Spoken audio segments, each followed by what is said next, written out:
Replacing linear bearings can definitely be likened to replacing tires on your car. You don't expect that your linear bearing is going to fail. You do your best to make sure that it's not going to fail by doing proper maintenance and lubrication on it. But at some point, that linear bearing still will fail. And if this happens, the cost of a linear bearing is very insignificant to the cost of the machine that's riding on the linear bearing.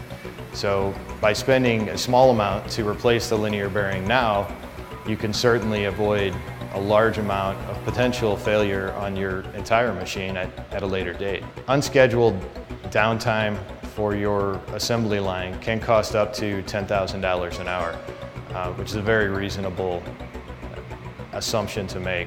So when you have ability to shut the line down and check your linear bearings, it's definitely recommended because the linear bearings can help prevent that unscheduled downtime. One of the reasons why we're looking at this rig is to observe some of the indicators that one might actually notice regarding a failed bearing.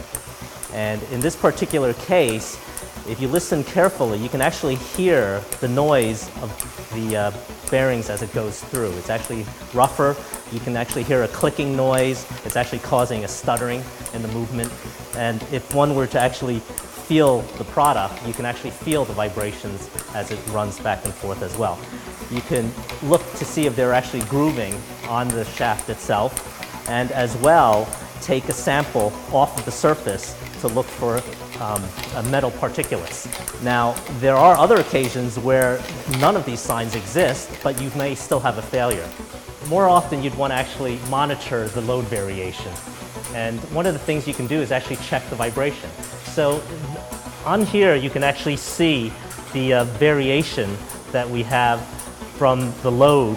One of the things you want to do is try to catch your failures early, so that way you can do the preventative maintenance, replace the bearing at the appropriate time before it actually starts affecting your product or your throughput, and in the worst case, actually cause damage to your machine.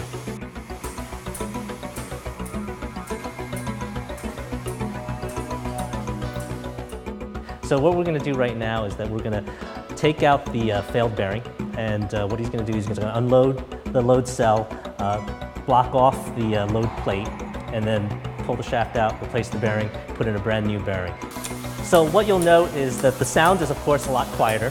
You can actually, in touching this rig, you can tell that it's not jumping up and down anymore. You don't feel the vibrations. You don't hear it either. And what we've done is we've gone ahead and basically applied the same load that we had on the prior bearing.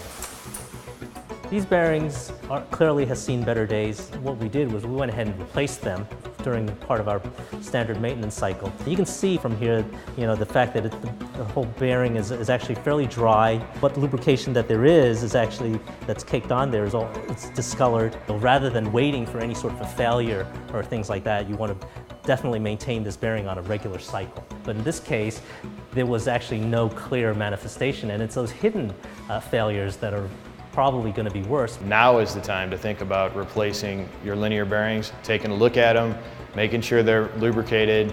If there's any sort of warning signs of failure, it's a good time to think about doing it while you've got your retooling process going on or factory shutdown for the summer. Make sure you've got the stock. Make sure your local distributors, you know who they are. If you have any questions, you can certainly contact Thompson directly, and we'll be glad to point you to a distributor that can help you find Thompson product.